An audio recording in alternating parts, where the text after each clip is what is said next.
Hello, traders. FX Pip Collector here. Today is Wednesday, May 14th, and this is my analysis for the US dollar Canadian.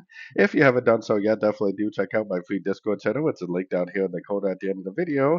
And make sure to take a look at my website, fxpipcollector.com. Watch the video on my home screen to learn more.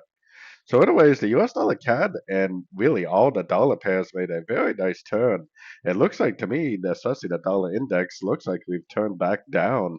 We have to remember that all the higher time frames are in a downtrend. So, if we turn back down, then this very easily could continue the higher time frame downtrend. So I moved my Fibonacci retracement from here to here because I was like, okay, well, what if this is only a correction to this move down?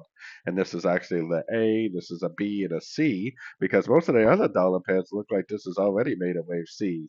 So if that's true, then this should now be continuing to make lower lows, lower highs on roughly this 4-hour time frame.